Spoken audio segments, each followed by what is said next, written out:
seeing his name in the previous weeks. If we could take a look at that. Also, Randy Spivey is collected. You're absolutely right about that. Let's see if we can find what happened right there. I didn't see it, so hopefully we can get it found right there. I was focused on the front of the pack.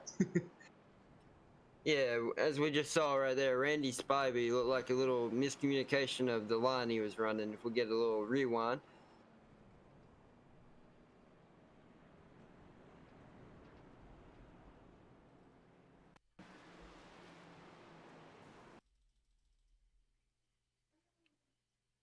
Yeah, it looks like a little bit of 3 wide action, and he just possibly just got went too high. Yep, that's exactly what happened. A little too much touching there, but that's all right. Hopefully they get everything fixed. And as you said, there's 0 fast repairs, so we want to try to minimize the damage here in Las Vegas. And while we're at our first caution, I'd like to take a little minute right here to give a little knowledge that I like to research and do before we get our race started. And this track actually opened up originally as a drag strip and a road course back in 1972. And then it opened up as a 3/8 mile. Yeah, I appreciate that, Tanner. It's always nice to have the sponsors involved here, and it's always good to be involved in racing. So if you guys know any sponsors, yeah, maybe things can happen with that as well. I don't want to speak for the league themselves, but I'm sure they're always looking for sponsors. I know I would be. Yeah, one thing I want to say tonight, this is the most cars we've ever had. I'm pretty sure we've got over 40 cars tonight.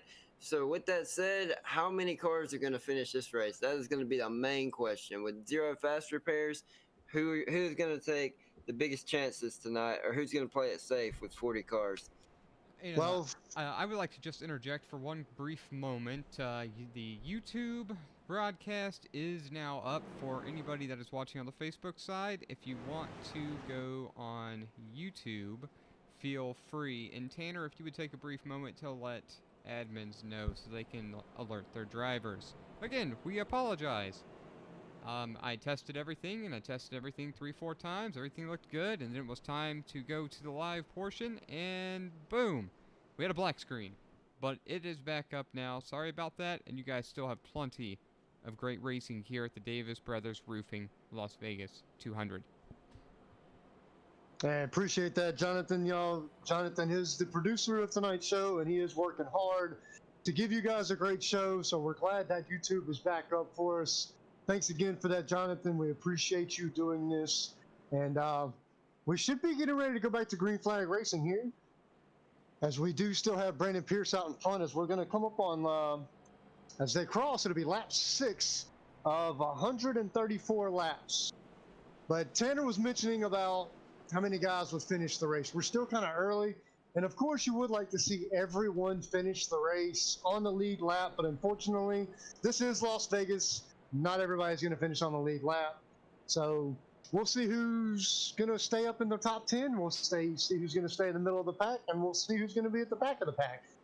But for now, we've got everybody on the lead lap, and we're going to come across now on lap 6, as we are still under caution. But as we had mentioned earlier, you'll see a lot of moving up and down this track. Some will go low, some will go high. You'll see them do different variations, going different which ways up and down the track throughout the race, trying to figure it out. And the later we get, the closer we'll get. And well, we're going to get them ready to get racked and stacked 2 by 2 by 2 by 2 by 2 all the way back to the 40. I believe there's 43 cars. So we'll get the pace car dropped down here. Yeah, we're coming out of 2 right now. Coming out of 2? Okay, sorry about that. We're on the back straightaway. All right, coming out of 2. We're going down the back straightaway, and I'm interested to see who is going to stay out in front here, because this is the most cars that I've called as far as iRacing goes. So we'll look forward to see who's going to finish up top today and see who's going to finish. And it's really interesting with the points leader being out of the race today. So we'll see who's going to go.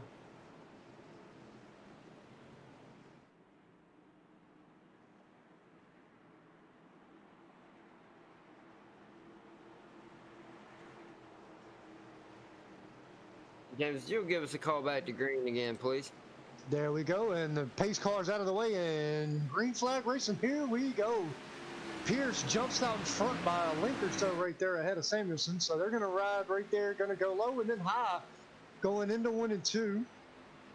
The top 5 have single file course, and as I say that, everybody else drops in, so we're single file 1 through 6 right here. Down the back straightaway, everybody's moving smoothly, moving quickly. Samuelson's right there on Pierce's bumper, and so is Branham. Branham is going to follow Samuelson right there. They're going to go neck and neck, and they're going to come down the front straightaway. Pierce is going to lead that lap.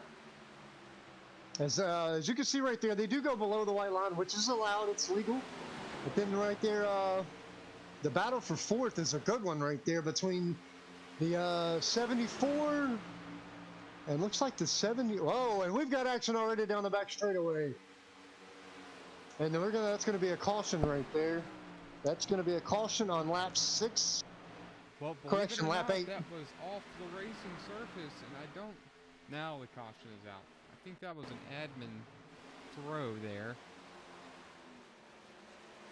Yeah, that was the 79 right there, got loose and hit into the wall. I was sure that was gonna bring out a caution.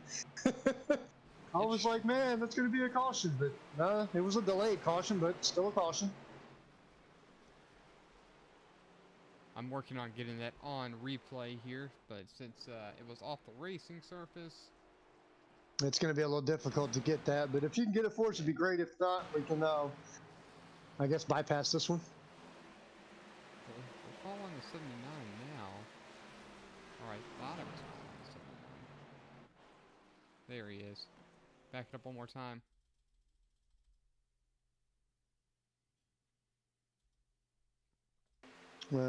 We see him, he gets low. Very unfortunate turn of events right there, but, you know, let's see if we can get him in the pits, get everything fixed and worked out, and get back on the track. So he'll go down into the pits now. A couple of takers on pit lane right here. I say a couple, but there's a few of them going down. There's your league admin, Chris Claude right there. Arguably the #1 league admin that I've ever worked with and ever met. Does an excellent job. There he is exiting his pit. Clean pit stop. And his number 10 Dasani machine.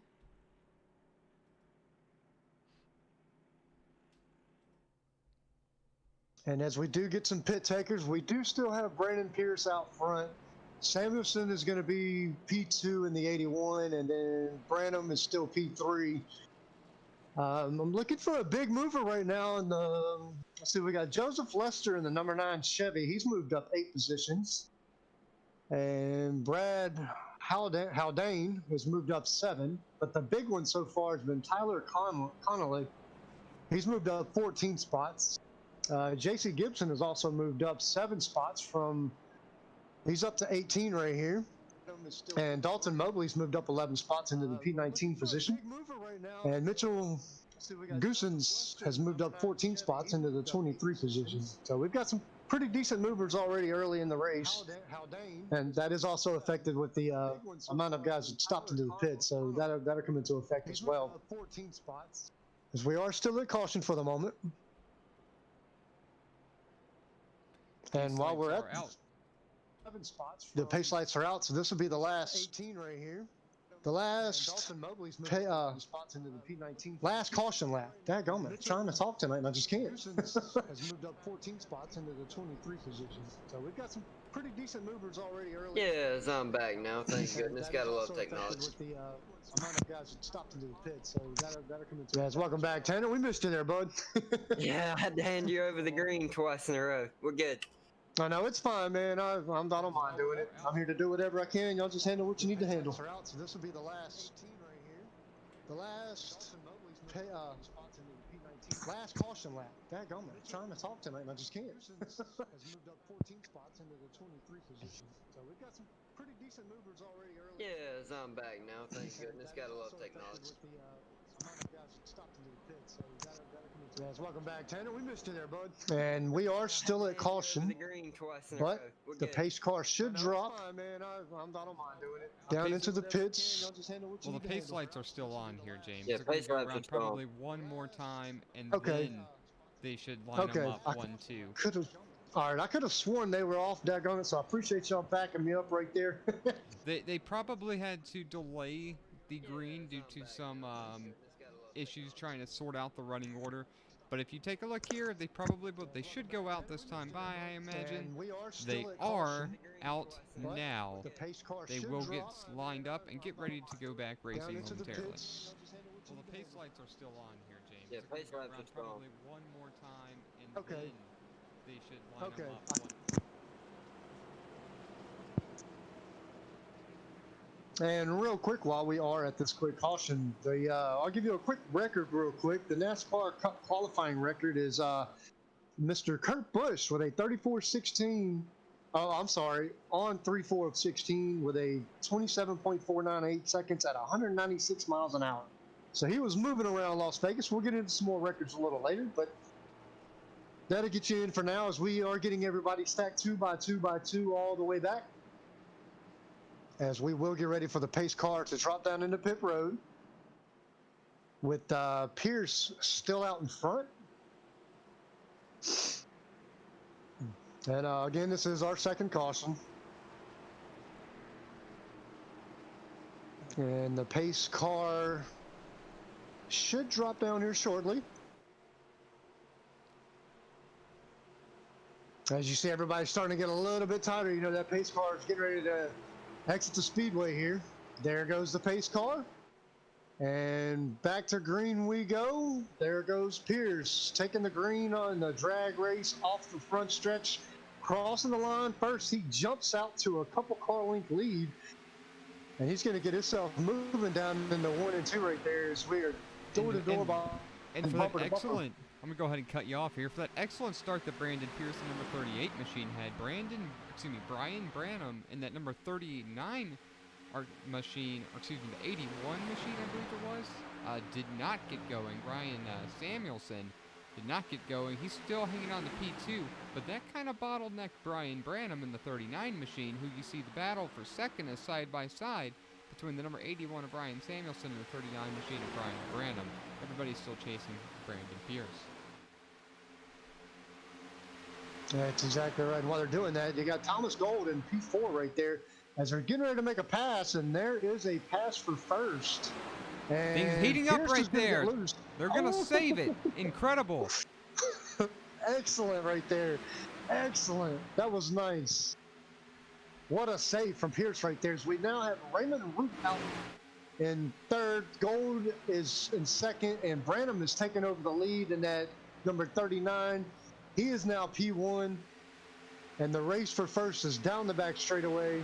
P2 is Gold, and he is in that 97 car, and they are moving down the back straightaway, going into 3 and 4. And as we mentioned earlier, they'll be all over the track. Thomas goes up high. Thomas Gold goes up high, and Branham stayed low right there, but they're still neck and neck, bumper to bumper right there. Nice racing between that first and second spot right there, but they're still battling, and I think this might be a good battle for a little while right here.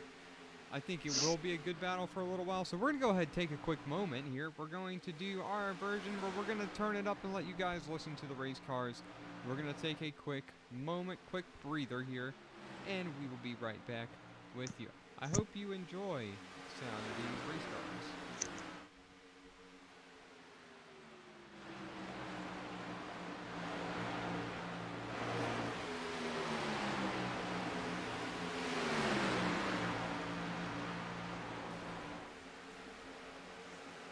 And we're back with you. We just had caution on the track between the number 91 machine and the 39 machine. Golly, and he didn't get. There are going to be some really, really angry drivers. Okay, these guys are mad. Oh my goodness. They're not happy. Wow. Those two are not happy with each other. I'll show you what happened.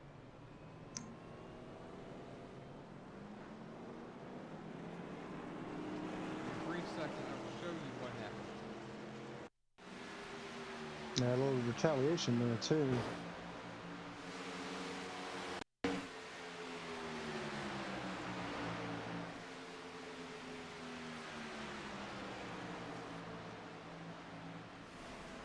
Now I can show you. Here we go. Let's try it.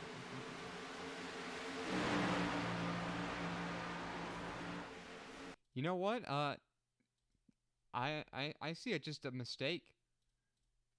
I don't see any ill will here whatsoever. I just see a mistake between the 97 and the 39. 97 looks like he's trying to protect the lane. Comes up, doesn't see the 39. They clip. Yeah, there's 2 bumps in there too. There was the original bump from 97 Gold going up, and then off the wall. And then the 93 gets a piece of the 39. Yeah. And then the 39 mad at the 97 because the 97 just made a mistake there. Mistakes have big implications. They hurt everybody. That's right. And that's what we just saw right there. That being said, we're still going to take a brief moment. We're going to step away under the caution. We're going to leave the cameras just like this. We'll be right back.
Ladies and gentlemen, we are back with you guys. Pace lights are still on the Mustang. Here, the Davis Brothers Roofing Las Vegas 200. We didn't get a moment to go over the race info, so here it is. This is going to be the Davis Brothers Roofing Las Vegas 200. As you can see here at the top, Las Vegas 200. It's Sunday Night NASCAR on SRM.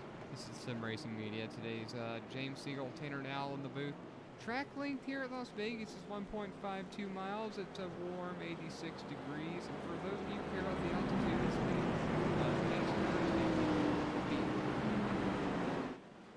Tanner, do you have any pre-race information from last week that you want to speak about? I know you mentioned Jonathan Delaney, who is the points leader coming into this race, was unable to make the race because the field was too full and was unable to be here tonight. Yeah, and also one thing I want to talk about, the 13, Jonathan Delaney, he did lead 86 laps last weekend. He was back-to-back winners, so that is unfortunate tonight. But last week's podium awards were Jonathan Delaney, Dalton Mobley, and Thomas Gold. And the 97 of Thomas Gold was recently just involved in that last crash that brought us this caution. So that is unfortunate. But the hardest charger from last week was the 34 of Chad Edwards, who gained 33 positions. Thank you for that. We're going to have to keep an eye on the 34 machine. Now, it's getting ready to come back to green. I actually don't see that driver.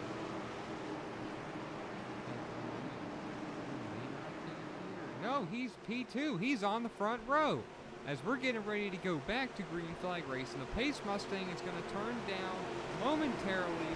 Raymond Root, Chad Edwards are going to lead the way. They're on the gas.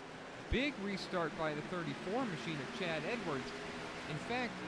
of Raymond Root. Chad Edwards in hot pursuit behind him. Brandon Pierce, Chris Landrum, side by side with Brandon Pierce here for P2. Pierce seems to have the preferred line at the moment. He is going to get clear of Chris Landrum.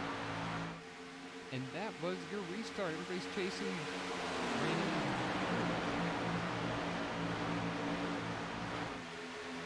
Yeah, it looks like Brandon Pierce has already worked his way back up to P3 after getting loose, fighting for the lead.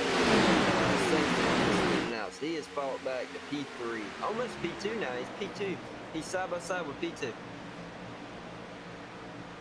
Well, I believe Brandon Pierce started on the pole today. Sorry, James. We're going to let you get a word in here. We really like to talk. I'm trying to relax a little bit. Last few minutes here in the race. Prior to the race, the production crew, the camera crew. But anyhow, now you got a battle for 11th or 10th right here between T.W. Garrett, Tyler Connolly, and Garrett Small. In Pack 2.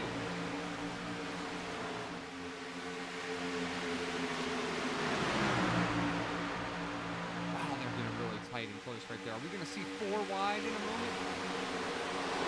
Yeah, earlier today in real life NASCAR, we saw plenty of 3 and 4 wides. Let's see if the Sunday Night NASCAR can do that. Well, if we know I think they can.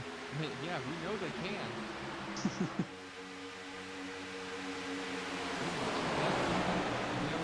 Anyway, I'm going to pass it back on to Mr. James Seal and Cameron. Go ahead and continue giving the show, please. Thank you for that, Jonathan. We appreciate you working behind the scenes, working hard, keeping everything going for us. Tanner, what are your thoughts so far, my man?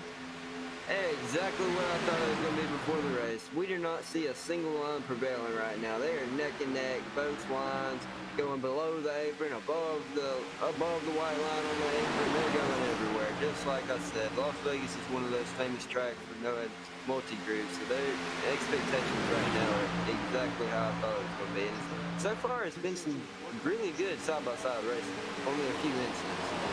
Yeah. Exactly, and they, you know, as y'all were talking about, they are going to be a lot of 3 or 4 wides. We've only seen just a touch of some single file racing, but a lot of it is 2x2x2s and 3 wides, and I'm waiting on that 4 wide as we almost got it right there. But you know, everybody's moving around the track, seeing where they're going to go, trying to figure out where they're going to go. But real quick, the big mover right now, as y'all know, I like to focus on those big movers, and right now it's Seba Cornish. In that 16 Toyota Camry, he's moved up 22 spots to P14, so that's our big mover so far. And then Mitchell Goosens has moved up 19 spots into the P18 slot, and he's in that Chevrolet, number 29 Chevrolet, so they're moving right along. And P7 of number 77 Dalton Mobley is also up 23 spots. Thank you for that. I completely looked over him. It's all good. Tyler Connolly has moved up 21 spots. He's in the P10 now, so he's moved all the way up into the top 10 in that number 1 Ford. So everybody's moving right along. And there you see Tyler Connolly. See, I like Snap-on. Snap-on's good tools in that Ford Mustang right there. Right along board with Connolly, and right there is Ryan Samuelson in front of him in that 81 Ford. Ooh, you see that? He's working that steering wheel. And there's a lot of that going on in Vegas. There's a lot of steering wheel movement. You won't see a lot of steering wheels sitting still today. They're going to be consistently moving as we are going right along, back down out of 4 and down the front stretch.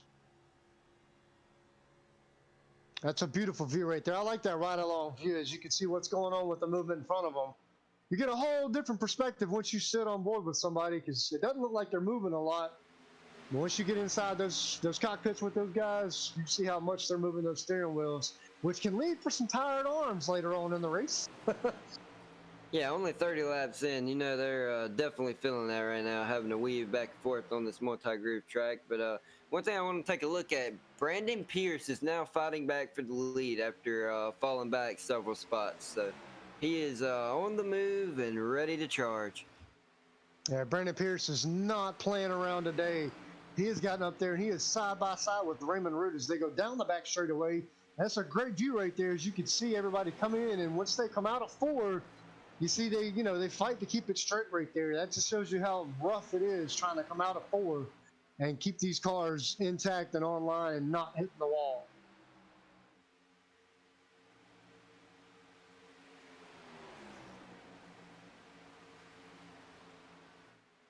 Yeah, so we still got Brandon Pierce and Raymond Root side by side still for the lead. There's not a single line prevalence still as we speak. But the top 3, you can throw a blanket on them, and then P4 is about 6/10 back. So man, what kind of racing we have already, James?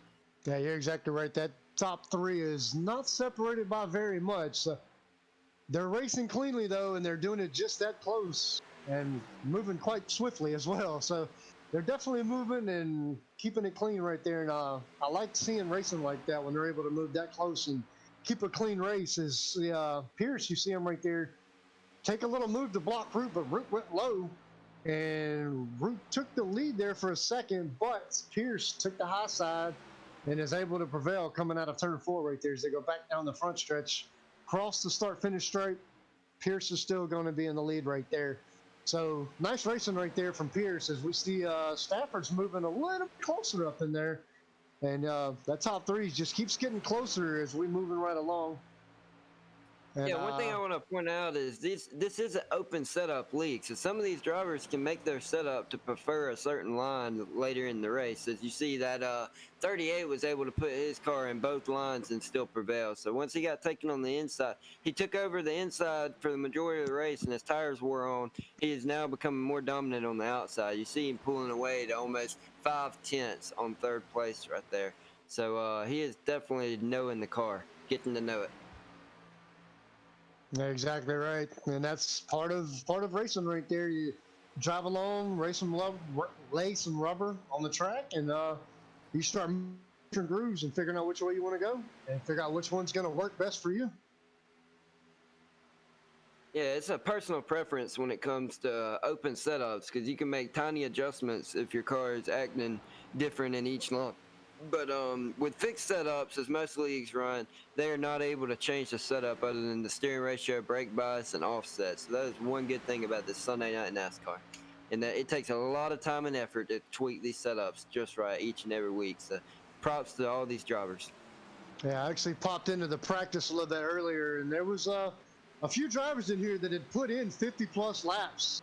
And, I noticed a couple of them, they would run 3 or 4 laps, drop down into the pits, make a few adjustments, get back out there, run 4 or 5 more laps, and then they'd get right back out there. So there's definitely been a lot of adjusting going on.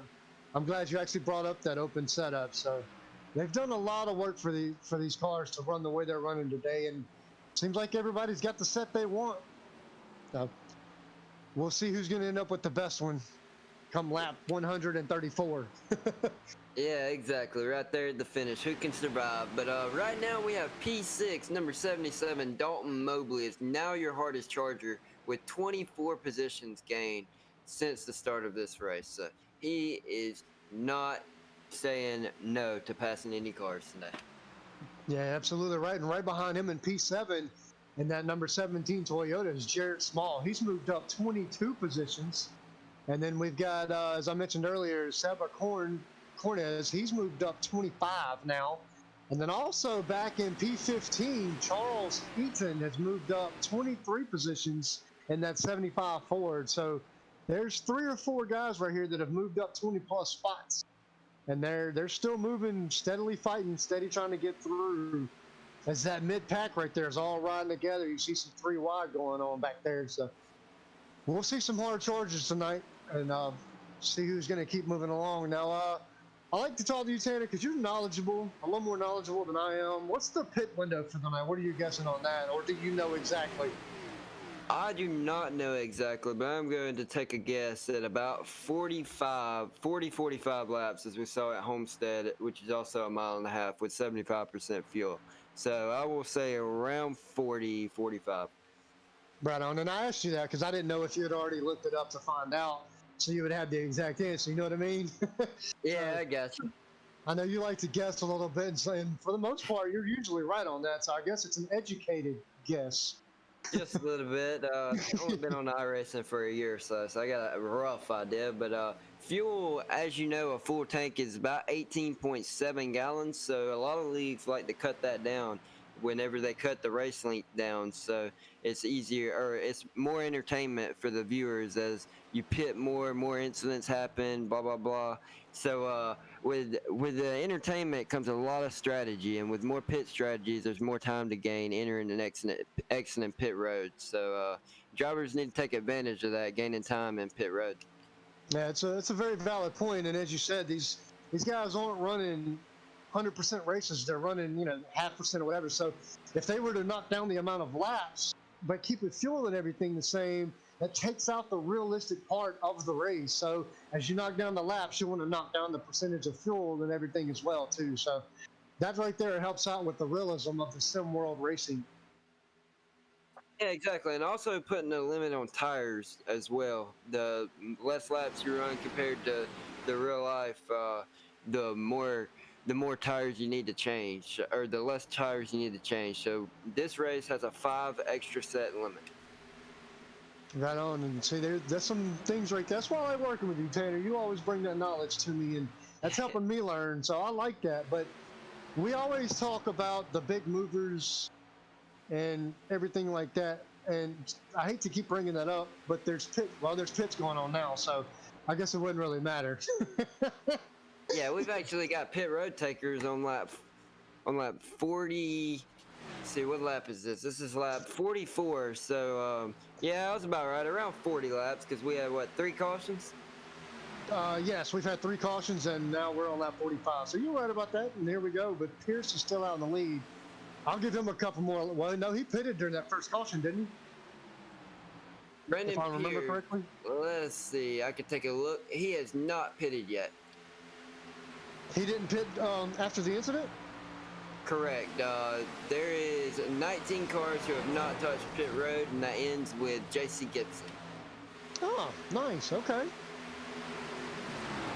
All right. Their top 19 has not visited pit road this race. And again, that just shows the knowledge that you have right there. And thank you for helping me out.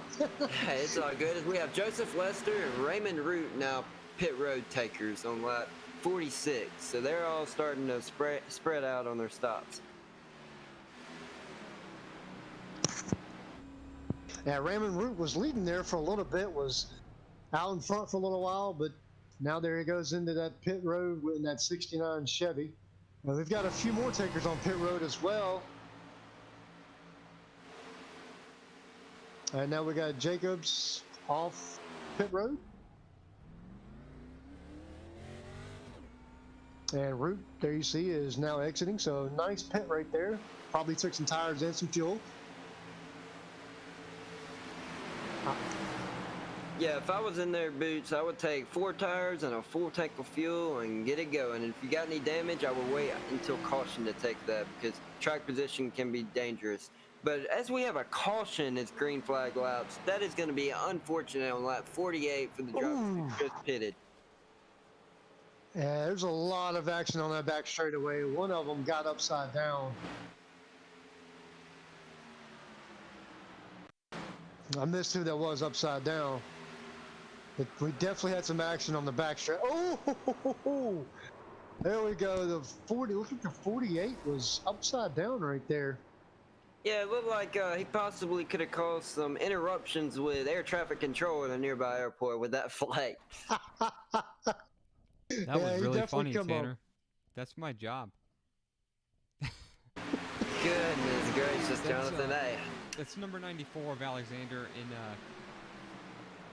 Carnico. Let's get a closer look here, see what happened. Like a little bit of 3 wide action. Day. Yeah, net code and a little bit of 3 wide action just caused it, and a little bit of ARCA braking there at the end. Almost got through there. Yeah, the 24 almost snuck through, but he couldn't quite do it. But it was the 15 that went airborne, so he definitely got picked up. That's coming. Hog Holt, we'll call him Hog, because he's got that in parentheses. So we'll go Hog Holt right there. He was the one that went airborne, and yeah, he was probably picked up on some sonar by the local airport right there. He definitely got some good air time. The 34 had nowhere to go in that situation. Everybody No, he did is going not. to be coming down pit road now. Looks like coming out of pit road since we were showing you what had happened there. Yeah, and as we were talking about green flag laps, the people that short pitted taking risk, they actually got pinned a lap down. So there is now, let me get this count accurate, but it looks like there is about now 30 drivers on the lead lap. So there was about 6 drivers that got pinned a lap down. Let's, thank you for that. That's good stuff to hear. Let's go ahead and ping JC Gibson real quick. Let's go ahead and bring JC Gibson to the booth. I'm looking for him. I'm working on him right now. All right, I'll let you do that. Here he is. JC Gibson, SRM in the booth. You're sitting P15 up 10 spots. How are you feeling? How's the track handling? The track's handling it great. I practiced a lot in the A Opens this week, and the track feels a lot better than that did. But I'm just basically trying to survive right now and just keep my eyes open because so many cars on the track right now. But everybody was doing a pretty good job. But you know, basically it's just survive right now. Yep, we're looking at you right now. It looks like you got a little piece of action at some point. We must have not seen it. You got a little bit of a crinkle on your left rear bumper. I hope it doesn't affect you too terribly much. But Yeah, you got a little damage back there. It doesn't feel too bad. Yeah, there was a car that had pressed a little bit, made it 3 wide. I tried to back out and he slid up, and just an accident. But I think I'm all right. All right. Well, tell the viewers, the few viewers that we've gotten that have been watching the whole time, so is the track grippy, or does it get real tight as the run's going along, or does it stay relatively loose since the high temperatures? Well, it's actually pretty. It's got a lot of grip, and more than usual it seemed like this week practicing here. But if it's a little looser in the beginning, later in the run it kind of tightens up, at least for me, and then way later in the run, which we haven't gotten there yet, I would think it would loosen up a little bit more. But yeah, there's a lot of grip out here. Guys are doing pretty good so far, so I think we'll get a little bit more green flag running here soon. Well, the race certainly has not been for the faint of heart, and there's been plenty of action, and I'm sure there'll be plenty more. Tanner, go ahead and send JC Gibson back. Enjoy your race. Good luck. There he is. It's already sent back. Good stuff right there. It's always nice to get in and check with the drivers, you know, at some point during the caution and see, you know, what's going on with them, because all these drivers are affected differently in every aspect of the race. So it's good to check in and see where certain drivers stand. Yeah, exactly. That in-race feedback definitely helps out, knowing how the track's handling and what we can look forward to towards the end.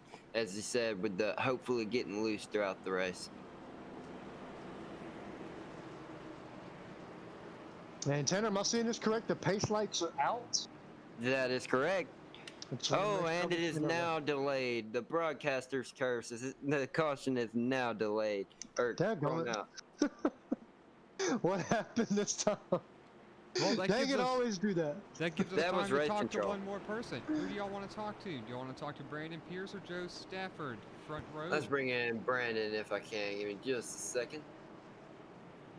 James and Brandon will be with you.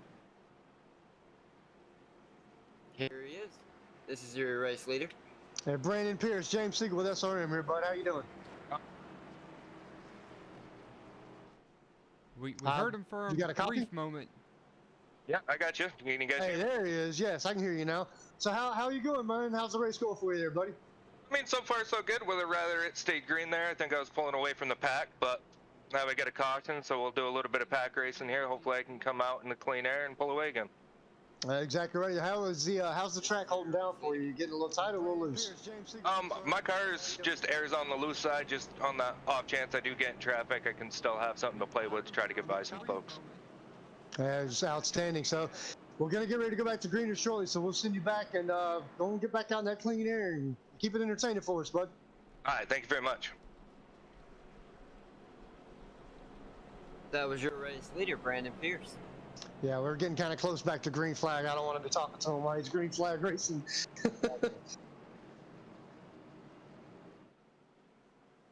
Yeah, because knowing me, I'll ask a question and It'll lead to another question and another question. So I just want him to get back and let him concentrate on the race. So there y'all see a good long look at the field there as they are 2x2 all the way back to about P20. It looked like about 10 rows of 2x2s right there. Yeah, as the pace car's getting ready to go green, I'll take you to the green flag. But we got the 38 of Brandon Pierce, 57 of Joe Staff, 77 of Dalton Mobley, and 34 of Chad Edwards, filing out your top 4 drivers at the moment.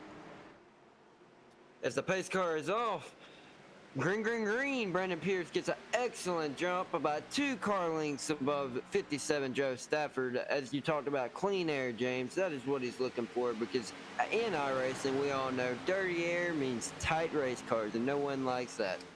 That's right, and Brandon Pierce has been doing an excellent job on these restarts. I don't know if he's just that much quicker on that loud pedal, or if he's, I don't know, I don't know what he's got going on, but every time we come out of caution and we go back to green, that man shoots out like he's been shot out of a cannon. I'm starting to question if he's actually had some drag racing experience. If I'm not mistaken, green flags are leader's discretion. So he can, as long as he's in that restart zone and the pace car's off the track, he can start the restart whenever he wants to. Well, he's been doing a great job at it, and he's got Stafford on his outside right now, making that pass. So now that's going to put Pierce back to second. So now Stafford's going to get out and get himself some clean air right there as they go out of 4 down the front straightaway. Yeah, that 57 of Joe Stafford is up 14 positions, so he is definitely not taking too kindly of starting in the mid-pack. And also, the 77 of Dalton Mobley giving pressure to our pole winner, Brandon Pierce. Exactly right there, as Brandon Pierce has got a couple of cats getting with him, and then Mobley drops. Looked like he went kind of low there. Yeah, we're now on our race owner, or our league owner, excuse me, Chris Claude, number 10 in that Toyota Camry in 20th place, up 15 positions.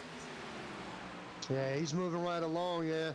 That number 10 Toyota's been moving fairly decently for him, as mentioned, he is up 15 spots. So he's moving right along, keeping it moving. Yeah, we take an onboard ride with Chris Claude. And there you'll see that steering wheel doesn't stop moving, keeps it going. I'm pretty sure some of these guys' shoulders are really starting to burn by now. Yeah, that Feeling force that feedback is going to work out. And we got a loose car right here in front of Chris Claude. Look to be the Leah Bonacasa. As he's down 12 spots, so he started in 8, and he's now back into P20. So it's not been the ideal day for Bonacasa right there. Yeah, the leaders are. We've got a lot of traffic coming up here. The number 4 is gonna stay low. There they go. Ooh, well, look like they touched right there, Tanner. But everybody stayed clean, and we're able to keep it under control as they do go down the back straightaway with Mobley in the lead now. And he's up 29. We got a loose car on the back stretch. Couldn't tell who it was. Are we going to go to caution? I don't know. But Mobley's out in front. Yeah, it does appear we're still green, as Mobley's going to stay out in front. It looked to be the 20 of Chris Landrum that hit the wall. Ooh, yeah, he just got bumped, and ooh, that's a hard hit right there. Man, that's unfortunate right there. Hopefully he's okay in that car. You know, I want to interject for a brief moment real quick. Chris Landrum was battling up front early in this race, and that's going to effectively end his night. Yeah, that's very unfortunate for him there. He hit the wall quite hard right there, so that definitely pulled a lot of damage onto that number 20 Toyota.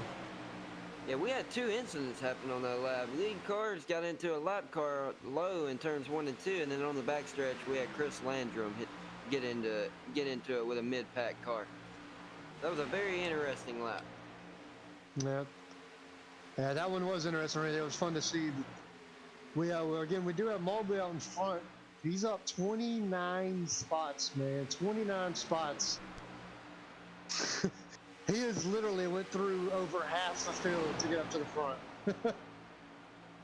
Yeah, he's a man with a plan, but right now he is taking about a 6/10 gap over Joe Stafford in the 57 machine.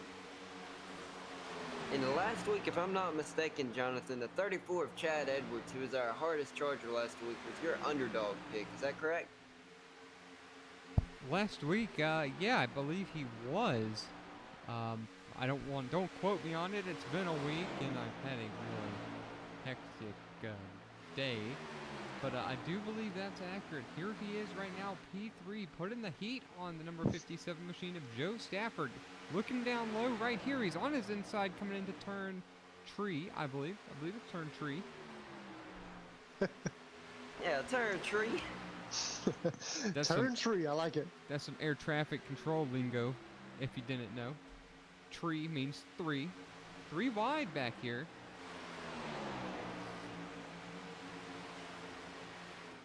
And yeah, that's good racing right there. I like it when they go 3 wide. And y'all mentioned earlier you were talking with Ronnie and Jason. He's riding along with his teammate T.W. Garrett back there, 12th and 13th. And there you get a shot of that blue Rhino Toyota right there. Well, gentlemen, how about we take another brief moment as you see Dalton Mobley going by some lap traffic. We take another brief moment. We're going to turn it up, and we're going to come right back. We're going to give y'all about 2 minutes to listen to these monsters roar.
Ladies and gentlemen, the SRM crew is back.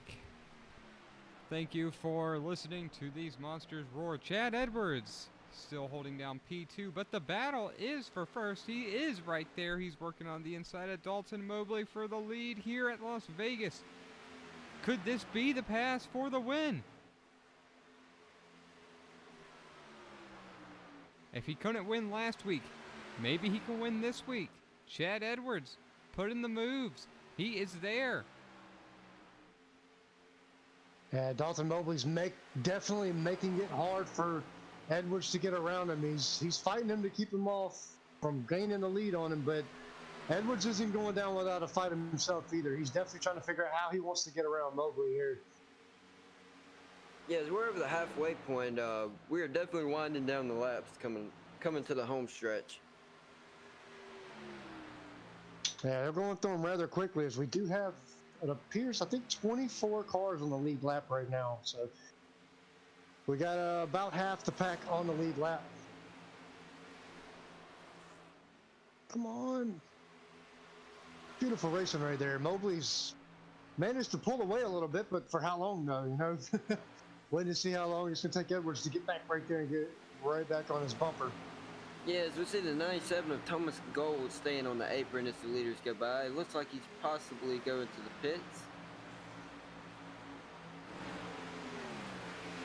Yes, the 97 of Thomas Gold is in the pits as we are looking at the 57 of Joe Stafford up 10 positions in that Chevrolet Camaro in 5th place. Yeah, he's been booking it too. He's been fighting his way from that 15th spot all the way up to P5 now. So it's definitely got to feel good for him to be up in P5 after starting in 15th. So he's been riding quite nicely. And there's T.W. Garrett in that 80 and that number 8 Chevy Camaro. He's in P11. He started in the top 15. So he's been about front of the mid pack the whole race, as he's passed by teammate Jason Gibson right there in that blue Rhino Toyota Camry. Representing his Titans right there.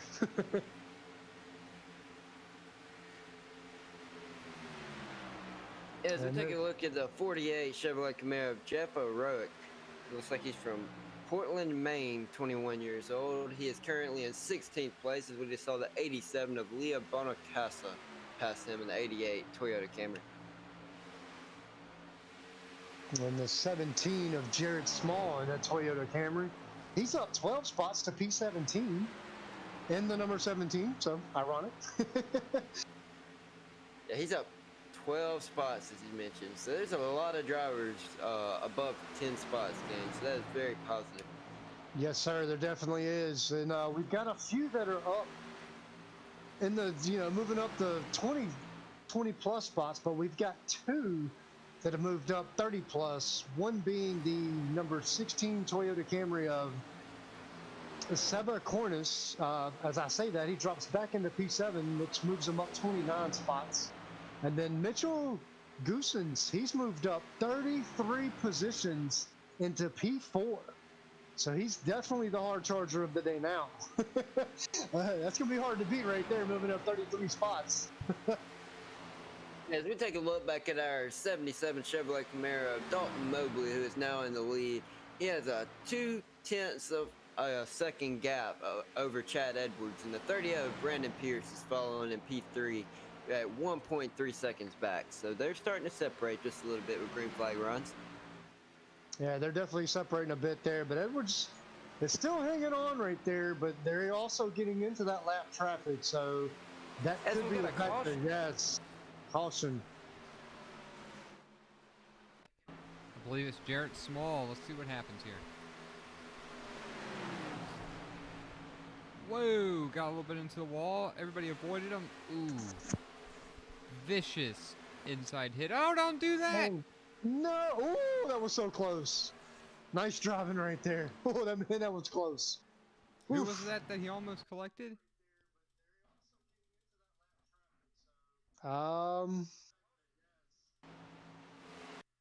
It's hard to tell from this dead-on angle right there. It looks like Chris. Is that not Chris Claude? Oh gosh, it is. That is not the man you don't want to be holding your brakes in front of. Let's watch it from his angle. Oh, boy. Man, that was close right there. Oof. We had a code brown from Chris, I'm pretty sure. Ladies and gents, we'll be taking a break. No, I'm kidding. Chris might need to change his pants. I was gonna say he's gonna pick up a little something extra when he goes into that next pit stop. Hey, go bring him in here. Let's ask him how he felt. All right, let's brief moment. Tanner, jump in with him first. Give him a heads up, and then bring him in. I cannot jump into his channel. It is locked. I can only move it. Okay, fine. That's fine. Just that'll work. Wait, I can't even move him. It's locked. Let me Well, see if we I will can not be move him. talking to Chris.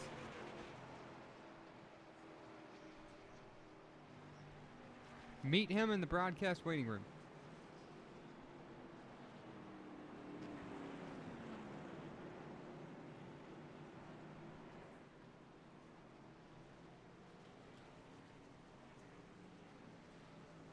There we are.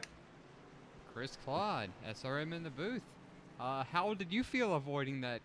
What could have been an into your night? I definitely was stirring in my seat a little bit. I can tell you that much. It was not what I wanted to see at all. But I guess I'll have to look at the replay after the race and find out exactly what happened. I don't know if it was just almost looked like he was in reverse, but I guess he just didn't hold down the brakes and came back up on the track. Yeah, that's No, what he was like. he was definitely hit that wall really hard, and he might have been a little stunned. It looked like. And I think once he realized he was coming onto the track, he was hard on the brakes. It didn't look intentional. It didn't look like he was trying to get back on the track real fast and anything like that at all. He looked like he was trying to get to stop it and just didn't get there. Yeah, I mean he had definitely momentum coming back up the track, but you know when I looked at it, just glanced over at the replay, that's kind of what it looked like. When I saw it live, it looked like that he was backing up, but yeah, after seeing the replay, I kind of saw exactly for what it was. Well, since we have you in the booth, why not tell us how the track feels? Is it loose? Is it tight as the run goes on? What are you expecting for the next 54 laps, 52 laps?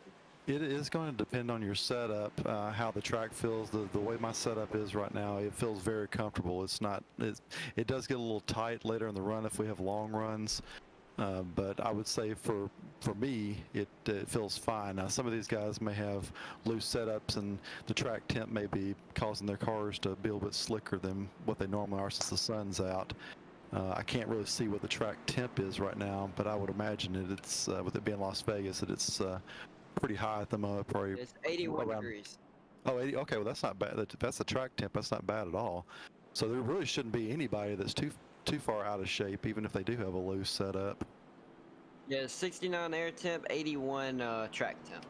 Okay, all right. Well, we got I think we caught a break then that it's not real slick, and hopefully after this caution we can go green the rest of the way and see how all this plays out.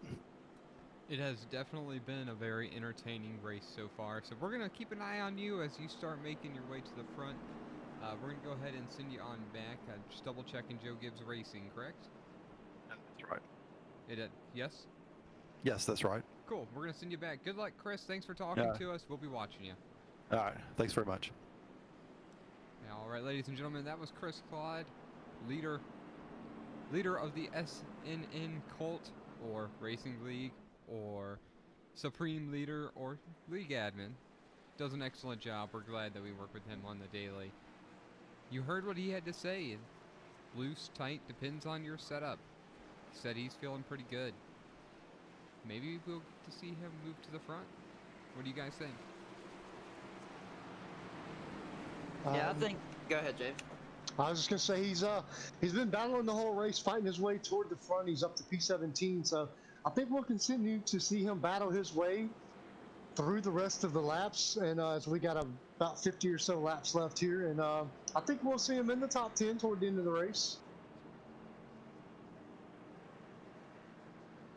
Yeah, what I was gonna say was one thing I was He was talking about car getting tight on long runs. One thing that has to do with that is that dirty air. I can speak to that. And league race last week in Atlanta, dirty air is definitely a factor. If you get behind a car, your car is going to push up the track.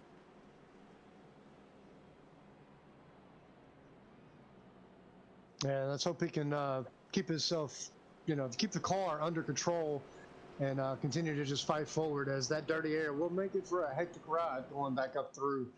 As I feel like we might get ourselves a nice green flag run here for a little while, but as we get closer toward the end, everybody's going to get a little bit more aggressive trying to fight for more positions, and that might make for an interesting finish.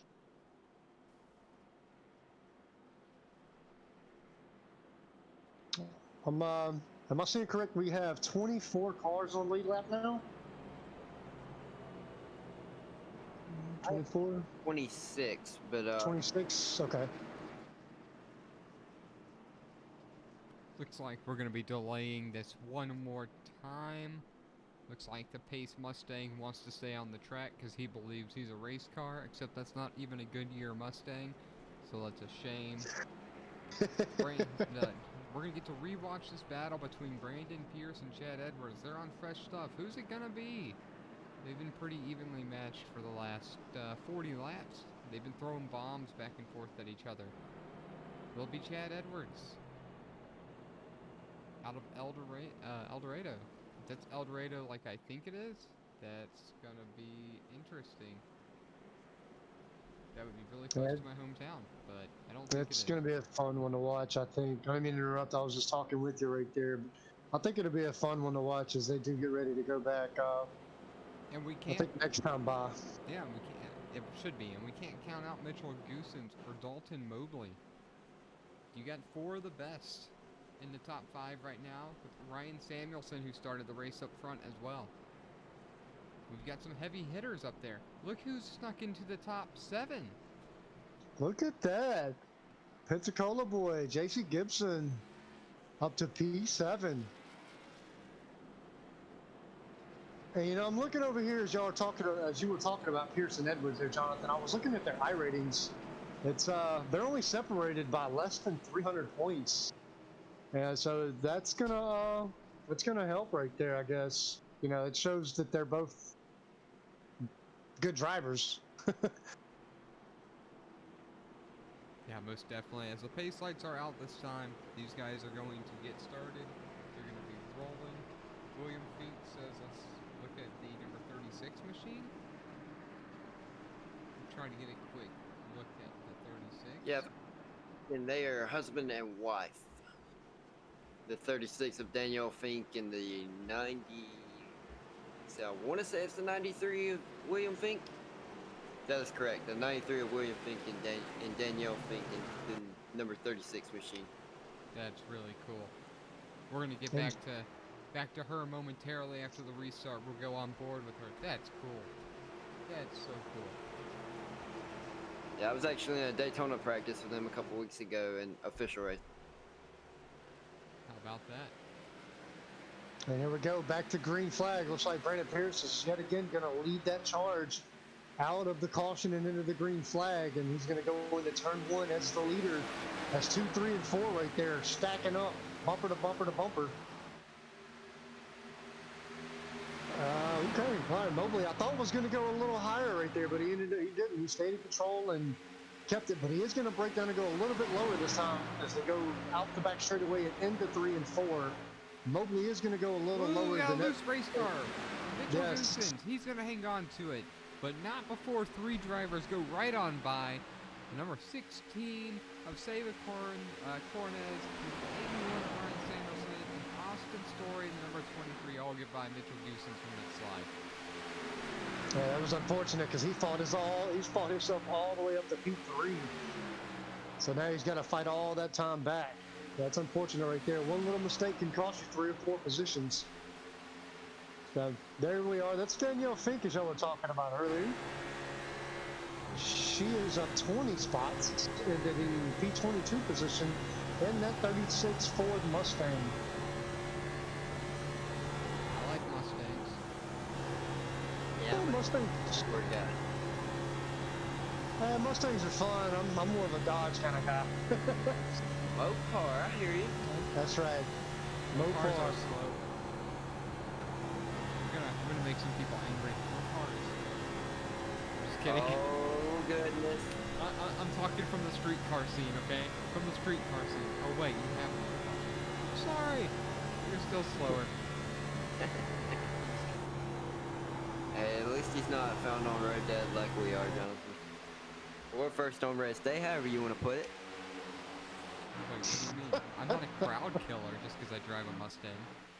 No. First on race day or found on road dead. Ford. I have never heard that before. F-O-R-D. Found on road dead is definitely an old one, but there also could be that damned old dirty greasy engine. Oh my goodness, Dodge. That explains why Dodge got out of the sport. I think funding had something to do with that. As we've got Chevy, Toyota in the top 3. That is unfortunate Ford is not there. Where is the first Ford? There it is, right? P6. Samuelson, yep, P6.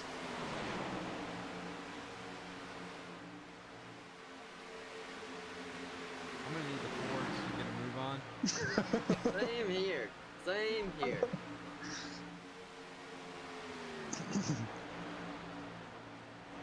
Calling all Fords. All Fords. Toyota is coming for the first position, but Chevy is winning. Come on, calling all Fords. As the Toyota Camry of 34 Chad Edwards is putting pressure on our second place Chevrolet, so we'll see how this goes. And that number 77 Chevy of Mobley right there is still out in front, and then Pearson his Chevy. But that first, but in P3, Toyota is Chad Edwards. He's right there with him, hanging on, staying in that top 3.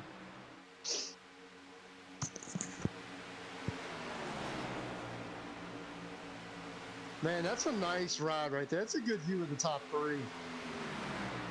It's almost like a flying V almost right there for a second. And then in the straight line as they go back down the back straightaway. That's not been something we've seen a whole lot of tonight. There's been a lot of single file racing. There's been a lot of 2x2s as we do get a little bit more straightened out. I feel like Edwards tried to make a move right there. Pierce blocked. So there's been a good amount of that tonight. Edwards trying to make a move. Pierce makes the block. So it seems like Pierce is just one step ahead of Edwards when it comes to him trying to pass. And this time Edwards is going to go high. And there you see Pierce almost a little too high. Is that going to affect him? No, right back down to cut Edwards off. And then Edwards, staying right there with him, has moved up to his left for a quarter panel. And he's about to make the move. Can he do it? The drag race down the back straightaways wasn't quite in Edwards' favor right there. If you're going to back off a little bit and get up behind Pierce as they go into 3 and out of 4. Something had to happen right there because he lost a little bit of time, Edwards did. And that allowed Pierce to get just a little bit further out in front. And look behind him though. 1 and 2's got a nice battle going right there, but it looks like 3 through 6 or 7 right there is riding 2x2. I'm liking that though. They get into the corners going 2x2. They get on these straightaways and go single file. Yeah, that's the difference of the preferred lines there for each setup and driver. Yes, sir. I was beginning to wonder if y'all abandoned me here. I just kept talking. I was like, no, we're somebody help me here, please. Outstep, man. Yeah, we got the 34 of Chad Edwards is now hot on the leader. He is taking that Toyota Camry and showing that that's not a woman's car. He's putting it up in the front.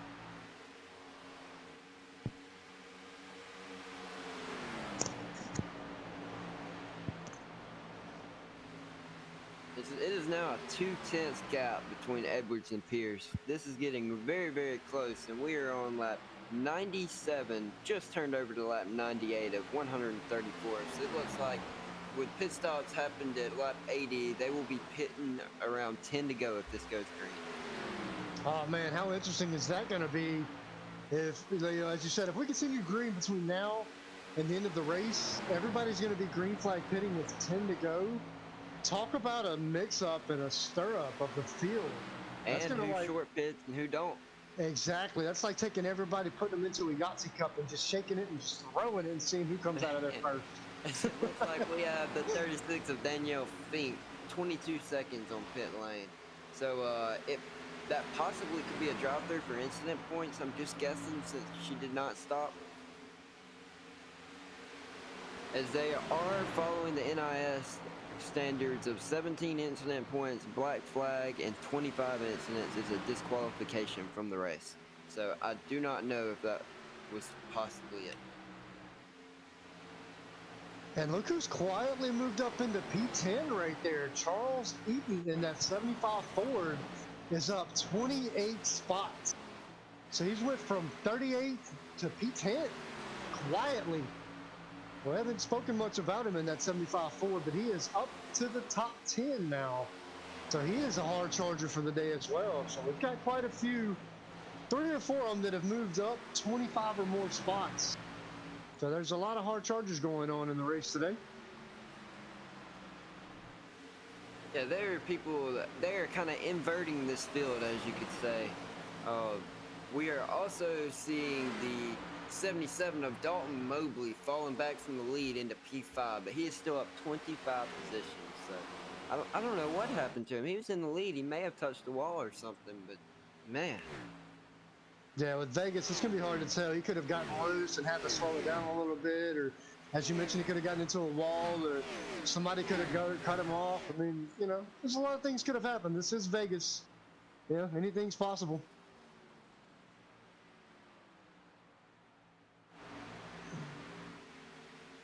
Yes, we are in Sin City, so who can make it Win City tonight? Let's see. Hey, nice. I like that. I like that. From Sin City to Win City. And it appears we have about 22 cars on the lead lap. Steve Giberson appears to be in that P22 spot, as we got Joseph Lester. Looked like he was going down the pit road. May have come off. And it also looks like Chris Claude is in 18th spot, up 17 positions. We said we keep an eye out for him. He's about 11 seconds back from your leader in that number 10 Toyota Camry. Yeah, he's up in the P18 now. So I guess he's shaking off the cobwebs from that so close incident earlier and has gotten himself back into the driving spot and now focused on the race instead of worrying about what happened back then, because it's in the past. Time to look forward and stay focused on the race. But I'm sure he hasn't forgotten. Yeah, that's one of those things where you're traumatized for the rest. Yeah, anybody gets remotely close from here on out, it's, whoa, hey, watch out now. Watch out, watch it. A bit of that mom instinct as we are watching the number 10 of Chris Claude. And back to the leader, Brandon Pierce, number 38, who has Chad Edwards still on his rear at 2/10 back. And one thing I want to point out, P3, number 69, Raymond Rood, is about 1.5 seconds back from your leader. So that is very interesting. These two are able to pull away with this draft package. Yeah, Raymond Rood's been he's been moving right along. He's only up 8 spots, so he's not really a hard charger per se as far as positions go, but he's been hanging out in the race all day. He's been a competitor, and I feel like, you know, he'll be one of those top 5 or 6 drivers once we get closer toward the end, you know, depending on how well his green flag pit goes, if he gets to that point.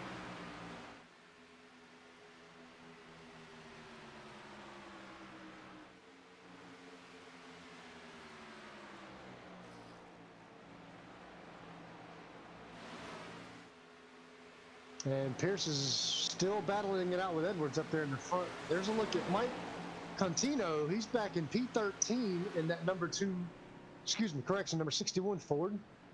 And there you see Joe Stafford in that 57 Chevy Camaro. He's swing down into the pits and get some work done.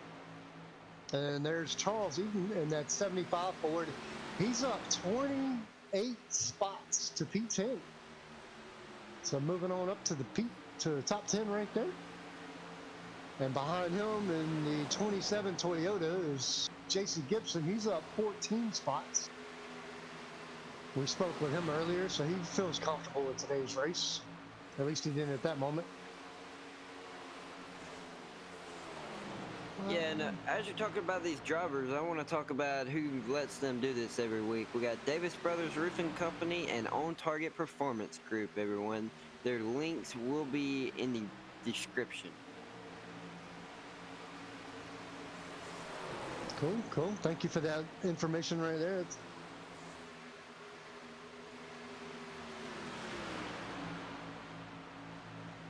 And, you know, as we get a little bit closer to the last few laps here, as we do have 26, 27, 25, about 26 laps to go, we're moving right along, and I'm interested to see who's going to end up being in the top 5, 10 cars after, you know, pending we go all the way through green flag, all the way through the green flag pit stops. You know, who's going to get in, who's going to get that quick, who's been doing all the pit training through the week, you know, working on that, and who's going to make the big adjustments, who's not going to make any adjustments.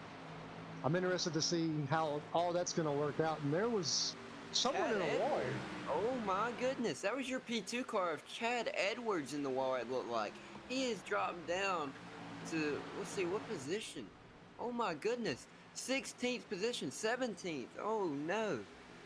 Yeah, something happened right there, and it caused him to go up the track and into the wall. Let's see if we can get a rewind here and see what He happened. did ride the wall. That is very respectful, though. Yeah, The leader got loose. oh, they touched a couple of times. Oof. Nice job by Brandon Pierce to save it, but unfortunate for Chad Edwards, who had plenty of speed and will not get a fast repair. But as you saw him keep it in the wall to keep him going down into other traffic, that is very respectful of him. Yes, exactly, because he could have easily have been one of those drivers to just bring it down and try to wreck the rest of the field, but no. He kept it respectful, stayed up high on the wall, let everybody go down below, and if I'm not mistaken, he went into the pits, didn't he? That is correct. He did go into the pit. So he entered on lap 111. And we are now on lap 113. So we got about 17 laps to go here. We're looking at, see, about 7 or so laps before the pit window closes. So we'll see how this goes. Yeah, it's gonna be awesome. But that puts Raymond Root is out in front now, and Austin Story and the 23 Toyota Camry is up to P2, and Mobley's back to P3 and that 77 Chevy Camaro. So Raymond Root, our new leader. Yeah, he was in the front at the beginning of the race, and then after the first set of pit stops, he fell back. So I don't know what happened to it, but he is back into the front, as we've got a Chevrolet Camaro of Raymond Root, Toyota Camry of 23 Austin Story, and a Chevrolet Camaro of 77 Dalton Mobley in our top 3. And it looks like Dalton's up 27 spots, and P1 and P2 are up 10 spots. That's exactly right. And then, you know, we mentioned earlier, Seba Cornish and that 16 Toyota, he has moved up now 32 spots into P4. And he is now him and Mitchell Goosens in P6. Both of those have moved up 30 plus spots to get into the top 10. Obviously with Cornez in the top 5.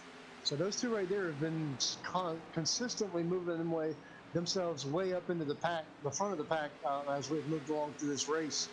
As we do get, you know, under 20 laps to go now, so it's going to be interesting to see how they end up taking these pit strategies. Because that would be unfortunate to move up 30 plus spots to get toward the end of the race and, you know, end up with a bad pit stop or do something wrong or mess up and then cause yourself to end up back where you started. Yeah, that would be, that would not be a good day. Yeah, exactly. As they will be starting to run out of fuel here within the next 3 to 5 laps. So this is about to get interesting. As you Yes. talk about green flag pits, they're about to be on cue. Yeah, they definitely need that fuel to run. Yeah, you ain't running on fumes. Ain't that the truth? Guess I'm out there Flintstoning those cars around the track.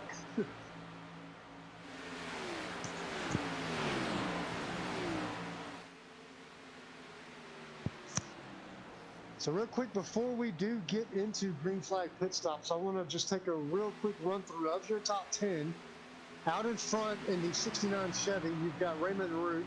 P2 in the 77 Chevy is Dalton Mobley. And P3 in the 23 Toyota is Austin Story. P4 in the 16 Toyota is Seba. If I am not pronouncing that, please correct me. Seba Cornish. And it looks like P5 of the Ryan Samuelson in the 81 Ford has hit the pits, so that's going to affect. I tried to get in there before we had people hitting the pits, but I didn't quite see. I wasn't successful on that.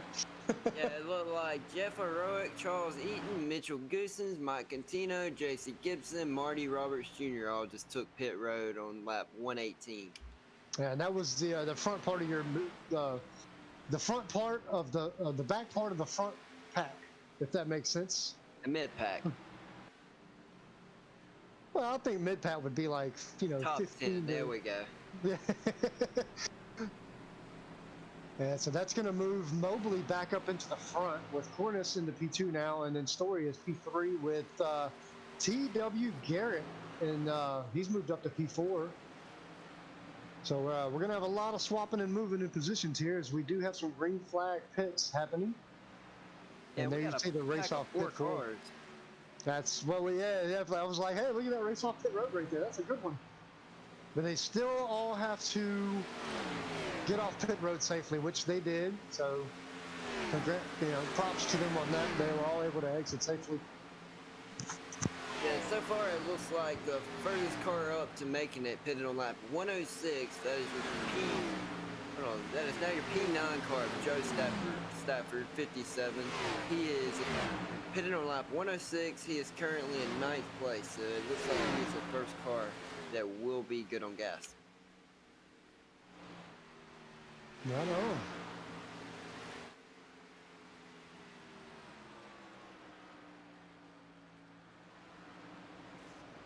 So now our leader now is Dalton Mobley. He's back out in front. And then the number 90 Chevrolet of Brad Haldane, he's moved up to P2. David Love, number 70 Chevy, has moved up to P3. Steve Giberson in the 60 Toyota Camry has moved up to P4. And y'all were talking earlier comparing manufacturers. Top 3, Chevrolet. And 5 of the top 6, Chevrolet. With that one Toyota right there in the middle.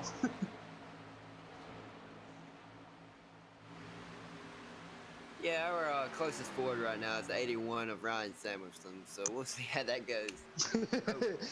Which Ryan Samuelson, though, he's been toward the front pretty much the whole race. He started P3 at the start of the race. He was P3, so he's only down 4 spots, but he's still in the top 10. Yeah, it looks like 4 cars have not pitted yet. That is the 77 of Dalton Mobley, 90 of Brad Haldane, that's a newcomer, the number 70 of David Love, and number 60 of Steve Giberson. And it there looks goes like Mobley Dalton now. is pitting. Yes, that is correct. Dalton Mobley is pitting.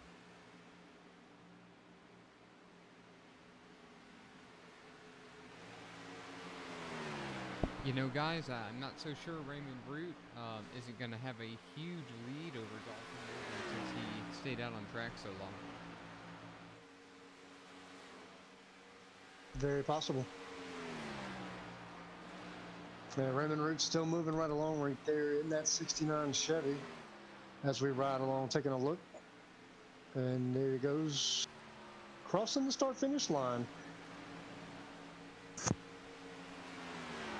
Yeah, you talk about the tire fall off on green flag pits. It's great to short pit because the less you're on those old tires, the more time you gain on the people that stay out. So that is correct. I'm sorry about that. I had to leave in a hurry. bug in my throat there for a minute. So I was coughing the whole time, so I really didn't catch what you said, but I was like, oh crap. And there you saw that was Haldane who missed his pit spot and had to back into it. He overran it, so not a good stop right there, but he is in there, and that's going to cost him a few seconds.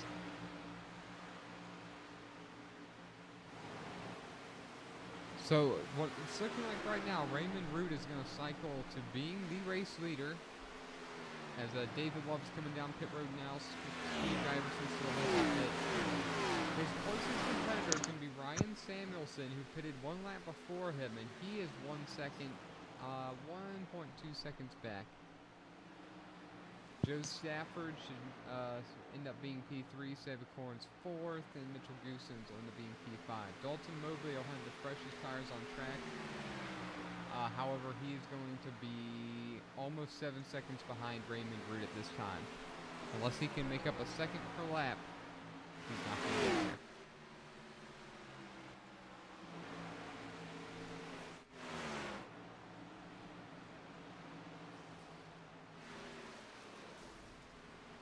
Oh, the yellow flag. That was the number 90 right there, into the wall.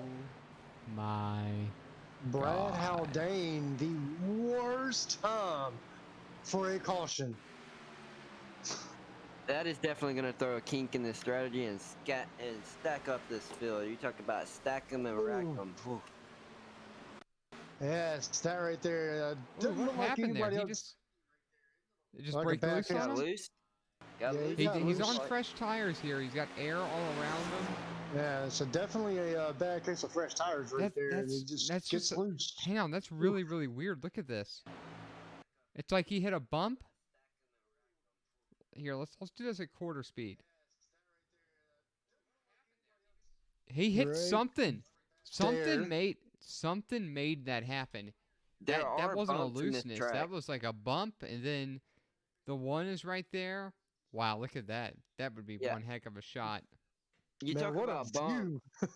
Yeah, you talk about bumps. iRacing does laser scan every one of its tracks. So any bumps that are in the racing surface at the time that they scan it are put into the sim. So like you said, it can be bumpy on that low line. That's exactly right, and that's one great thing about the realism of iRacing. They do go through and they scan every car, they scan every track, so everything is as close to as you can get without actually getting in the car, getting on the track yourself. So all the bumps and all the rough rides, they're all there. Everything's going to be there, and there you saw it. The bump caused, between that and the fresh tires, it just caused them to get loose. That was a great shot right there from our producer Jonathan. As you saw, the number 1 was able to get around and get through cleanly without any extra contact. You got some takers on pit road. Now this is gonna change everything. Oh man, everything has changed for everybody, I believe. Yeah, time to redo some strategy and re-strategize, go back to the board as we do get ready to come to about 5 to go. Yeah, there's only 18 cars on the lead lap right now on lap 130 with 4 to go. So that is very interesting. And that's going to be the, well, it was the number 70 of David Love, but he's moving up a couple of spots here as we have more takers on pit road. And that's Trowbridge, O'Rourke, Garrett, and Contino. I missed who the lucky dog was there. I saw somebody getting the wave around. I don't know who it was, though. I missed it. But all said and done, Raymond Root's still out in front with Ryan Samuelson in P2. So that's going to be the show to watch once we go back to green flag. It's who's going to win that drag race down the front stretch and get that clean air into their grill and help the rest of their race out. Because hopefully we can get this green flag and run it right on through the last 5 laps, 4 laps or so, and finish out this race.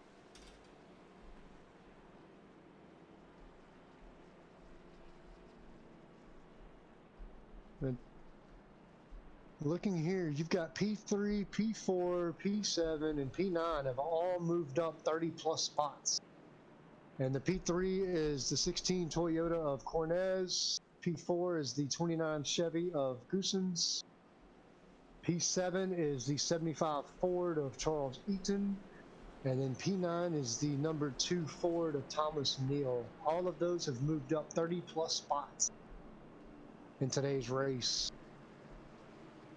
With P3 and P4 of Cornez and Goosens both moving up 33 spots. So they're looking good right now with this last call, hopefully last caution. Yeah, the pace car lights are still out. James, why don't you go ahead and pick us the winner? We got this winning position. Let's hopefully not curse anybody. Listen. I'm not gonna lie, man. Last caution, I thought about that. I was like, I don't want to say anything because I'm not trying to curse nobody today. I'll say it. Yeah, take the blame on me. Tanner now will cause the broadcast curse. If it happens, let's call it.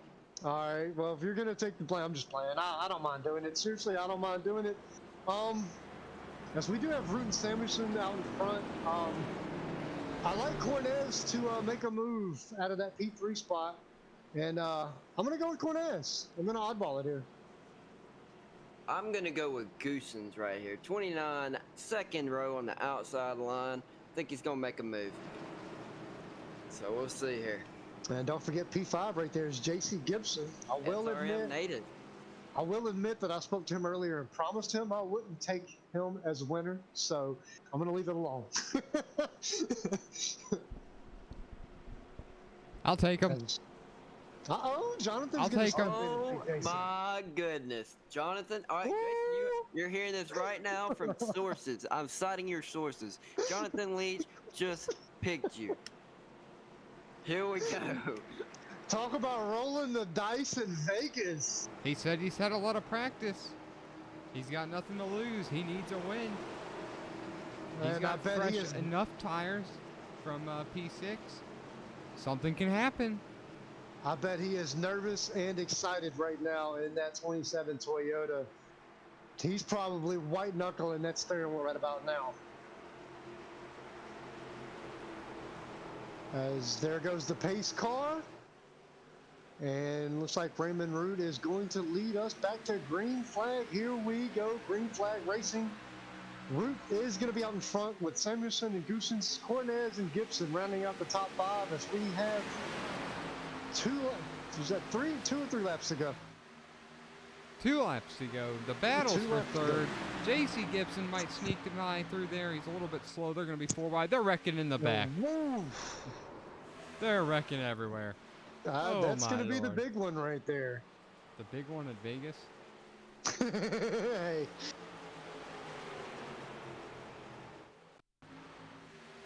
Oh, just a mini Daytona. Oh my goodness, Jonathan. The Wow. 81 of Ryan Samuelson is in P2. That's a Ford. Oh, he got loose. I like Ford. Oh, It looked like the 60 may have got loose. let's watch this from the chopper. The 38 of Pierce, who led a lot of these laps today, was involved in that as well. Yeah, the 60 it looked like if Steve Giberson possibly was the initial sparkle of this fire. Dare I say it? Dare I say it? Carnage! Whew. Man. JC is staying in that P5 spot, so Jonathan, I think you might be doing him some good. It might be a positive broadcast effect. I like him. He's got another shot at it. However, What he's is- got his work cut out for him. Cream of the crop is at the top. Raymond Root, Ryan Samuelson, Mitchell Goosens, Oh Saban my Corns, goodness. Cornez up 33 spots. Mitchell Goosens is up 33 spots. A little Did bit not know further we back, were you in- got Joe Stafford and Dalton Mobley on very, very fresh stuff. Yeah, they I might didn't have know. enough time to go 4 wide. I didn't know we were in a booth with Dr. Seuss or William Shakespeare. Did you, James? Anybody No else clue. catch that rhyme? Cream of the crop at the top. Oh my goodness. I should have been a rapper. Just kidding. Call him Eminem.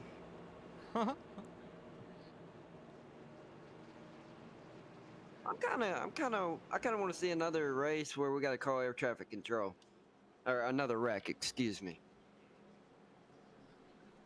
Well, this one will set us up for a green-white checker, correct? That is correct, and I am not seeing any information about limited green-white checkers. It looks like we can go unlimited. Oh, excuse me, 1 out of 2, so we have 2 shots of this green-white checker. That is a mistake on my part. This is the first green-white checkered out of 2. All right, so they will get 2 attempts at green-white checkers, so we'll see how these turn out. You know, let's go to that air more. traffic control thing. This is Las Vegas approach. We've got an unidentified flying car out of the Las Vegas Motor Speedway. There we go. There it is. There's the inner Jonathan. Let loose. Las Vegas approach. Traffic 12 o'clock, 3 miles. There's a Ford Mustang from the track. Airborne. 5,000 feet. Let's see if we can come up with an acronym next week for flying with a Ford.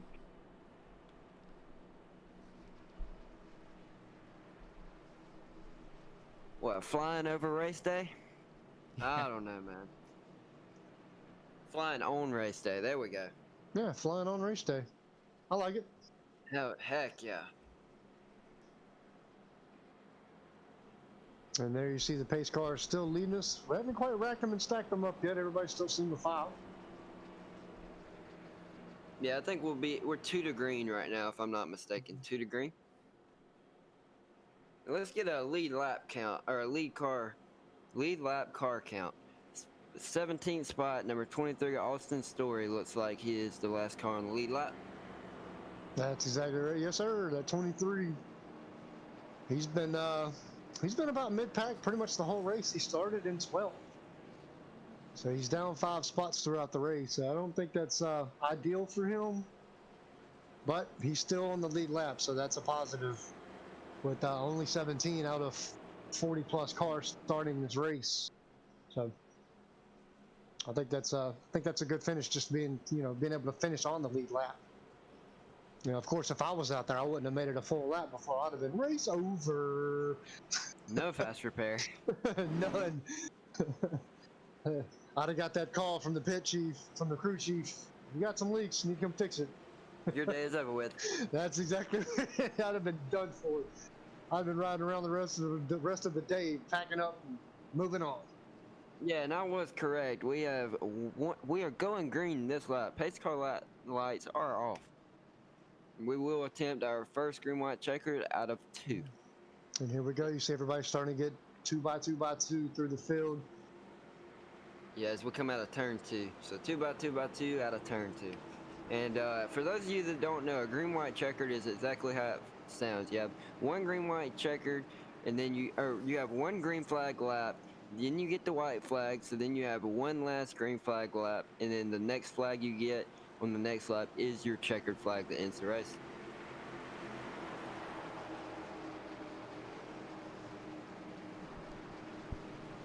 Here we go. It's gonna be a good show, boys. Good show. What'd you say, Jonathan? You take this last one. I'll do it. It's gonna be a damn good show. Pace Mustang turns in. Raymond Root, Ryan Samuelson. Raymond Root's going to lead him to the flag. Great restart for Raymond Root. Ryan Samuelson's going to try to hold down P2. The battle's for third between Mitchell Goosens and Seba Cornez. It's going to be who's going to sort that out quickly to see who's going to have an opportunity at it. Marty Roberts is going to clear J.C. Gibson for the top 5. Raymond Root has the lead coming out of turn 2. Ryan Samuelson's all over his back bumper. Will he make a move coming into turn 3? But don't look now. Sabacorn trying to get into the action. He's looking underneath the number 81. He's there. Behind Raymond Root. He's looking for the lead. Holy crap. Yeah, we got the white flag, Jonathan. Nice job right there. As the 16 of Saber Cornez is getting pushed by the 81 of Ryan Samuelson in that Ford flying on race day. And Mobley got a little loose right there, but was able to hold on to it. No, he's got a big wiggle. Is he going to hang on to it? He's going to go below the white line. Going to hang on to the lead. They're in the wall behind him. Here comes the number 81 of Ryan Samuelson with a little more momentum. They're going to be on the block. It's going to be Cornez. What a photo finish. Oh, JC's wrecking in the background. Oh. I ended the curse, and there goes J.C. Gibson all kinds of sideways, and something happened back there. But that was my pick, yo. Saber Cornez. That was You my are pick. welcome. You better tell James you're welcome. Broadcaster's curse, I think not. From third to first, and in 2 laps, Saber Cornez takes the win, moved up. He started the race in 36th, worked his way all the way to the front of the pack, finishes first, takes the checkered flag. Take your burnout, Cornez. That one is well deserved. Yeah, burn it down. Rubber is going off. Wow. What? That was a good show. Finish. Yeah, do we want to take a look at that white flag lap before we bring these drivers in? Yes, please. There was so much going on. And right there, you've got Cornez. Made that move down low as they come across for that white flag. He gets out in front, and he's only barely out front, but he stays low in 1 and 2. There you saw Mobley got loose there on the back stretch. Cornez able to block the 69 of Root. That shot him all the way down onto the apron, but he gets back up, keeps control, maintains it. The 81 of Samuelson was all up against his back bumper, but Cornez was able to hold him off right there with a block. And again, right there with a block as Samuelson tried to go down low on the apron with him. And also the 69 of Root. All 3 of them tried to get down there. Cornez did an amazing job right there. You see him cross the finish line in first. Right there, he held him off. Cornez took that last lap lead and was able to fight off Samuelson and Root the whole time. Held on to the lead and held on to the win at Las Vegas. Yeah, exactly. A little bit of rubbing his racing, but I'll bring in the number 69, Jonathan, if you want to take it. Yeah, it'll work. Here. How's it going? Well, you beat me to it, Mr. Raymond Root. What about that good show that you guys just put on right there between you, the number 16, Ryan Saber Cornez, Ryan Samuelson? Hell, even Joe Stafford, Dalton Mobley was up there. How were those last 2 laps? Just insane. Looked like a lot of fun. It was. I mean, I knew that I wasn't going to be the exact fastest. I was a little too loose there at the end. And I think everybody had a little bit newer tires than me. And just fighting them off as much as I could. Ryan, my teammate, was trying to help me as much as he could, but the 16 got by me, and I knew it was over from there. Well, you had a valiant effort. You guys saw him get below the white line. Maybe that gave you a quick, brief moment of hope. I really thought either you or Ryan were gonna have the momentum to get by him there, but I mean, he shut the door and y'all didn't wreck him. So that was the big thing there. Excellent job. You bring home P3. You led a lot of laps tonight. Overall, a solid night. What do you think? Yeah, I wish that I didn't get shuffled in the first green flag pit stops. I pit, and then the caution came out, and I got the lucky dog, and then all of the wave around cars ended up in front of me, and so that was a real kicker right there, because I was all the way back at the very back of the field. You know what? You're right. Wow. You put it on lap 140. Holy cow. I didn't even notice that. That's incredible. Even more kudos. Another lap, you would have had it. Or could have had it. Very well could have had it.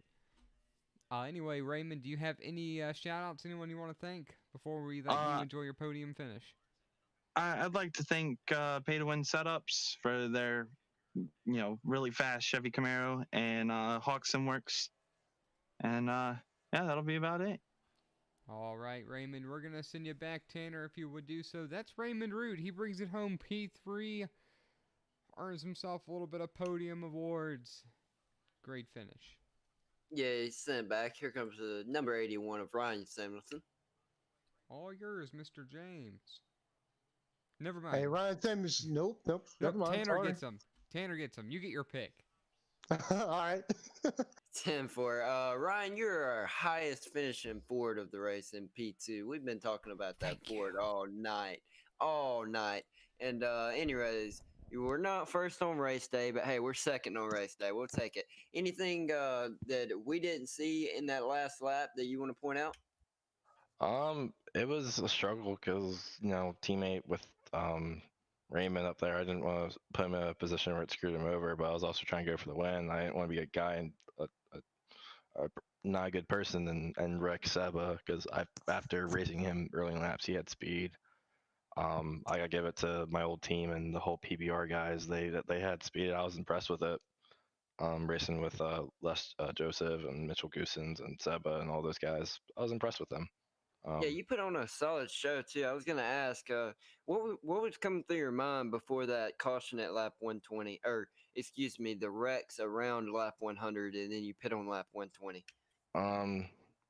Yeah, I figured out my only shot of getting like a decent position was short pitting because I knew we were gonna make on fuel. So I'm like, okay, I might as well short pit, make it maybe a few gaps because it was like a 20 lap until the end. I'm like, well, I was thinking they didn't really have enough time to get to me if I short pitted.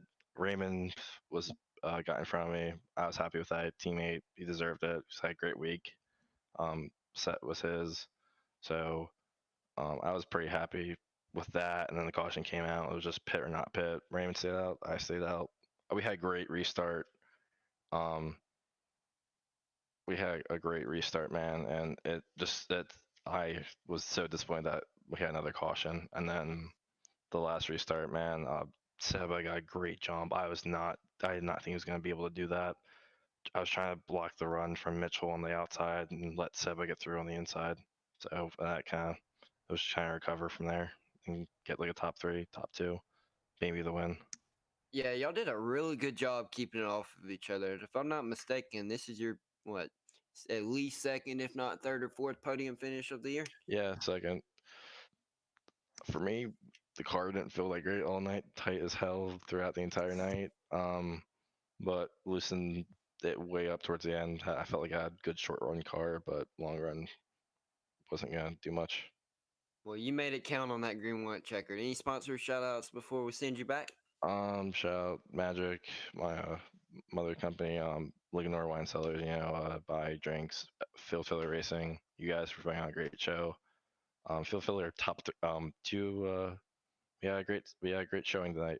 Top 3 finished, second and third. Would have liked the win, but we'll take it. Yeah, 10-4. Solid performance tonight by you and your team. Thank you for coming to the booth. Yeah, thanks. No problem. See you next week. James, what you say we bring in your pick and winner? Bring him on. Here he is. Seba Cornez, James Siegel in the booth, buddy. How you doing? Pretty good, pretty good. How are you guys? I am actually wonderful, buddy. We went through the weekly picks, and you were my pick.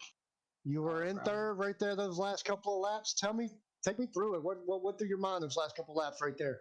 I mean, obviously, going down to that final stint, obviously, we were going to make it on fuel, so we pitted, and then luckily that caution came out. It packed us all up because all the other guys, they short pitted, and they left with like 5 seconds gap on us. And luckily, that caution came out, and we were all together for that final restart. That's awesome right there. And you also got a great jump, and then you took the lead right there as the white flag came out. Take me through that last lap as you were holding off both P2 and P3 of Samuelson and Root. Take me through that last lap. Yeah, obviously, because I started with my teammate Goosens in P4, so obviously he was a great help in just not racing me hard on 1 and 2 on that first lap. So he let me go, and I was able to attack Ryan and Raymond there. So I got them both before the white flag there, and then on the final lap it was just a blocking, just to make sure they didn't get a good run on me to end that race. And obviously they gave me like a mini heart attack there once he gave me that bump on the backstretch. Luckily I was able to save it. Yeah, I was there too. Like I said, we went through our picks. You were mine, and I saw you take the lead right there at the white flag. And you were able to manage to hold them off. And you know, I got that minor heart attack too. So we were connected right there through the spirit. Yeah, But you moved up 35 spots. That's massive, man. Like you moved from all the way in the back, all the way to the front. What's going through your mind as you're moving through the pack throughout the race? well, I mean, obviously, we knew that we had a good setup. Obviously, myself and Mitch, we ran similar setups, and this is how we finished both in the top 5. So, thank you to everybody in our team who builds great setups for us and makes this happen. So obviously, ever since last season, I always qualify really bad, but I always have a good long run. So I start picking everyone up at the beginning and make my way to the front. So obviously, this wasn't any different, and just a matter of just picking myself, avoiding all the cautions and passing everyone to get to the front, and then obviously holding that and just luck a little bit, I guess. So yeah. Well, everything was on your side tonight in Las Vegas, including Lady Luck. Do you want to thank your sponsors real quick? Sponsors? I don't have any sponsors. I just want to thank my team and Joseph and everyone at PBR for building great cars and great setups for us. Outstanding. Well, congratulations on the P1 victory again, Mr. Cornez. Jonathan, Tanner, y'all got anything? Yeah, I want to say good job, Seba. Way to turn Sin City into Win City. I said that in the middle of the race. Figured I'd throw it in this post race. Excellent job. Yep. Thank you guys. And thank you, Sam. And congratulations again, man. Yep. Thank you. That was your winner, James.